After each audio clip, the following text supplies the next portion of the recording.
Hello guys, my name is Sub-Zero-Exabyte and I am having a fantastic day. And I hope you guys are having a fantastic day as well, and if not yet hope you are going to have a fantastic day. But I think I know a certain way how I can make your day fantastic.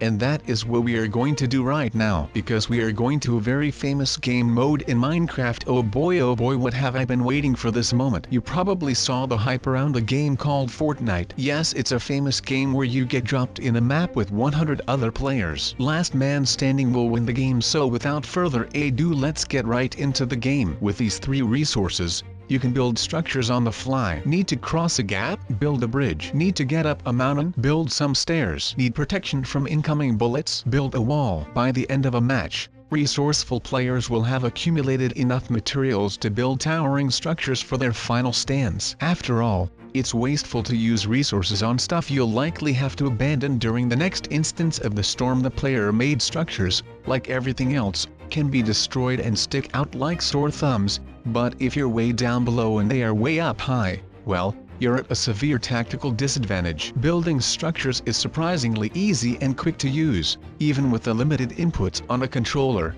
but it doesn't quite feel like it fits inside the Battle Royale format. Building destructible cover, rather than finding truly safe spots in the environment as you would in most cover-centric shooters, forces you to keep moving and scouring for materials, which you pour into more stuff to hide behind. You have to lower your scope, switch to your pickaxe, quickly break down materials, switch to the building menu, build, and then cycle back to your gun to see if anyone heard the commotion. It's a lot to manage. Like the shooting, the building system seems hell-bent on fostering chaos, which can be fun, but often leaves you wondering what went wrong. Even if you happen to play a perfect match, you collected a truckload of resources, acquired a small arsenal of powerful ranged weapons, and situated yourself up in an elaborate fortress, there's always a chance that someone will prematurely spoil your victory lap by blasting the fortress with a rocket launcher, sending you to your death. Fortnite follows the now hardwired rules of a battle royale, but also forces you to bend away from that logic,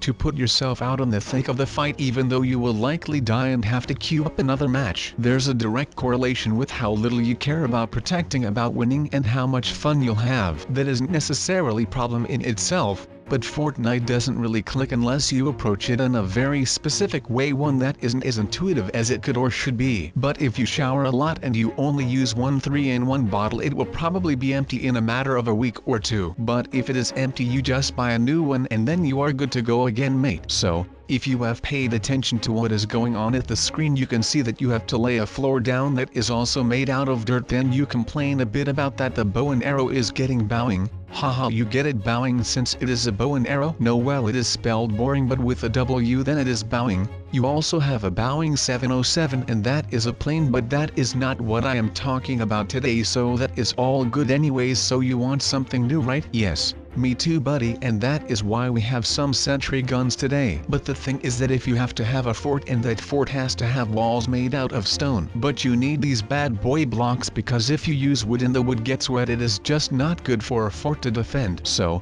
you are going to make that wall once again, because you need to have it all the way around since it is a fort and you are defending from all angles and not just one, because that would be silly, and we don't want to be silly. But yeah, because like I said, the wood blocks are not made for to be a wall for a fort, because it is not good. But if you have done the following as I told you to do and you have a bomb fort place, you can take some doors, preferably actually not, since then the people who you are defending the fort from are just going to come in and wreck you, which would not be nice. So, you put them in at the right angle, because if you don't, it just looks stupid. But if you have done that, you can start with the entire floor. First, you want to have 2 cobblestone blocks in your inventory and place them on top of the dirt, because that just makes everything so much easier instead of just digging away all the dirt that we are doing right now. But yes, you are going to fill in every single thing that there is to fill up, because you do not need holes, because you don't want to catch the enemies peeping while you are in your fort, because maybe you don't like the enemies.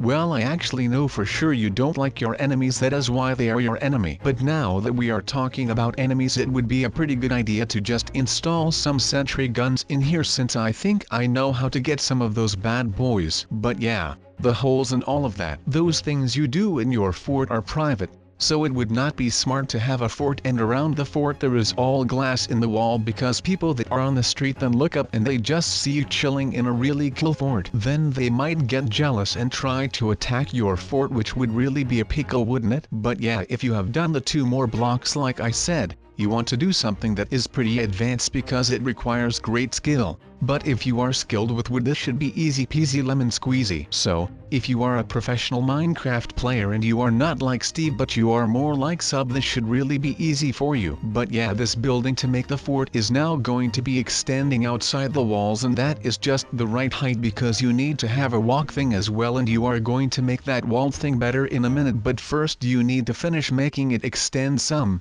See, this is more like it, and now you can start making that walk thing that will keep you dry when you stand underneath it if it rains. That is why it is there. This tactic that I am using right now is only ranked 3 out of 10 in the professional handbook of Minecraft. If you want to make it easier for yourself, you get on top of that roof like a thatcher and you finish it from standing on top, because if you look closely you can see that I misplace a lot of blocks because I am standing underneath the roof and it is just not the professional position for a thatcher to do it like. But that is alright since I know what I am doing, and I know how I am going to test all of these bad boy sentry guns out as well right now, since I had the idea just to have a lot of zombies and like shoot at them. Well, the sentry gun will automatically shoot at them since that is what a sentry gun does. So, I can just sit back, relax, do something inside my fort while the sentry guns are doing all the work for me, which is just fantastic. Then while we are at that idea and that there are going to be a lot of zombies, we can either go big or go home. And I don't think I feel like going home yet, even though this fort might be my new home. But anyways, we are going to place either a bunch of sentry guns or we could just overflood the place with pew pew sentries. That will be a lot better if we do the second option, since then we can just shoot the zombies down like they're not even there, which would be pretty amazing, would it not, guys? Also, if you have enough lighting like outside so the sentries can see and you can see, then you are good to go and take a look in your inventory and get yourself some books or something, because you deserve that to have in your fort, because that is the place where you are shooting all of your stress and labor of your hard work day. So, make a fort. And don't do what I am going to do, because that is not right, since you need even more sentry guns that I am going to place. I tried to make a really advanced fort, but then I realized that level of advancement is dedicated to NASA, the American space people, because they need really good fort defense, and something is fishy because they keep the tactic to themselves and we are just here with our poopy forts. But yeah, I tried to make that wall out of birchwood one time, but that just does not look good. So what you want to do is you once again take a look in your inventory and you are going to now whip out some blocks of stone like I did in this video, because as I said, birchwood is not good for fort walls since you can just burn it down. Well, if you would burn down your own fort, that would be pretty stupid, but the enemy can do so. But if you have done enough research, you would know that obsidian is the best possible block to make walls for a fort. But yeah, I am pretty daft, so what you are going to want to do is remove the mistakes and get yourself some nice things, because it just looks way better. But all of that you want to do when it is still light outside, like when the sun is still up, because if the sun goes down then the fight goes down, and if you then have a half fort then I don't think the night is going to treat you very nice, since then you are just a sitting duck for all of the zombies that we are going to test our power on. So that is going to be pretty amazing, since we are just going to set the most amazing defense in like, well, forever in the Minecraft world, since I don't think that anyone except with the same fort defenses but then bigger has done such a good job on having the best defenses in forever than us, because we are to leave the store and go to the house of his, I guess. I am not sure what to expect from that, but I can see if I want. I mean, it's free, and oh my, it is actually pretty big. I am not sure what this is supposed to be, but I will continue being a pathfinder and I will just explore this thing and see if I am the brave adventurer that everyone calls me. I don't know, that might just be my imagination, but I do think so though. But anyways, this eagle thing was following us and I am cool with that. Maybe that can be my new friend, but I don't know if I am going to receive something from PETA when I am befriended with an eagle. PETA is that animal protective thing. I mean, they can be good for some things, but sometimes they are just ridicules. But that is what those people get paid for, so once again, respect for those people, because that is how they get their rent and their bread together, so that is great for them. And they are doing something great for the world, because they are like saving animals and stuff, and they are being productive for the world, which not a lot of people can say. because some people are just not doing that much for the world, so that is not so nice. But those guys are doing something for this world. I always say, adopting a child might not change the world, but for that child the world will change. And that is a very powerful message served by Sub-Zero Exabyte live here on television, maybe on something else that is called YouTube.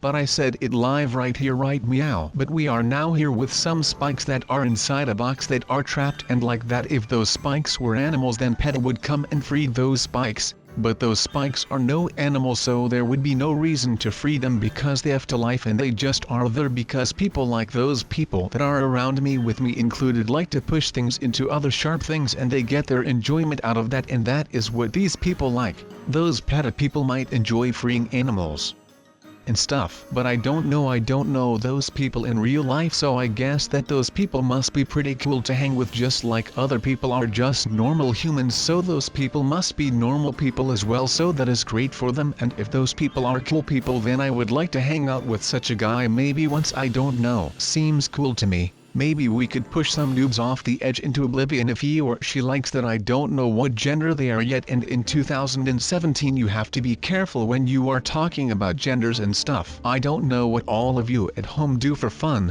but I would imagine watching YouTube videos and stuff, because well, you are watching me right now, but I like that you guys are devoting your time to watch one of my videos because I enjoy that thought, and it is just fun to know that some people watch how you play games or when you are doing something else that other people are interested in, something like that. Well, I would not think that this eagle is a noob, but we can push it off. But if we do that, then it might just start flying and PETA comes after my booty. But she is cool, I guess. I don't know her, but she is staying with me this entire time, so that is also some devotion coming from her, which I appreciate. But let's just continue to like kill noobs in this amazing invention that I have created, but is not yet really done, but I see how it is going to happen in my head, so that is why. I mean, it is taking quite some time, but I guess it is okay. And by the way, you guys, we are going to make it so that there are two elements which is going to save or not save, since one is fire and one is water, and then they die or they live. It is actually quite a simple thought, but to make it is pretty hard, if I may say so myself. You might be wondering, why is Sub using cobblestone? Well, I shall tell you why I am using all of this cobblestone, and that is because cobblestone does not burn or anything, which I don't know about wood, but I do think that wood should burn, and that is not really that great if you are working with fire in a room of wood, since then you are going to be on fire as well, and that is something that I would not like to happen to anyone because it is not much fun, I can imagine. But I am a ninja, so I know what I am doing, and I don't think that I would fall into the fire trap really quick. While that is not my intention, but you never know if you live as dangerous as me. I am a daredevil living on the edge, and these noobs are living on the edge, so they got that going for them, and I do not have that going for me, so they have more going for them than I got going for me. But I think I have some things going for me, but I am not too sure what those things are, but that is okay because now I am at a toxic bath project, and I am not sure what this exactly is, but it looks like something toxic where you should not really stand next to and breath that air through your nose. That will probably be even worse than cigarettes and stuff, because well, look at it, it is all green and stuff. I don't like that. And I pushed two noobs in it, but I don't really like to be next to that toxic thing. But if there are noobs that keep spawning, then I think that I might be able to stay here. But I am enjoying myself the least here. I enjoyed the redstone and all of the stuff, but this toxic stuff is not really something for me. Oh yeah, and this oblivion thing I liked as well, because that was just fun to push things off the edge and see them disappear. But now it is time to head back to somewhere else, and I don't remember that this is the exit. Am I going the right way? I don't know, but it seems like I am now at some dark thing, and I don't know what evil experiments take place here, but this looks pretty sick. So I am going to leave now, and I'll head back to the original lab because I seem to enjoy myself there. This is just a bit too weird for me, I don't know. If you enjoy this, then do whatever floats your boat, but I am going to try this one time, but I know that this is going to feel pretty weird. Wait, no, I now ended up in here. Well then, let's just feel what those noobs feel as well, and it was actually not that painful that they like to look at like. It was actually pretty peaceful. It was not as peaceful as some other things because well you are dying in there, but it did not really hurt that much. It was like that you go to your last massage that you somehow ended up getting with a giant ant, and then he massages you really hard and all of a sudden you are gone and you did not even get pushed off the edge, but you just got killed by its paw. And I don't know if ant legs are called paws. That would be pretty weird, but geologists are pretty weird, so it might just be called a paw and not a leg. But I am no geologist, so let those people do their work, and as always I will see you in the next one.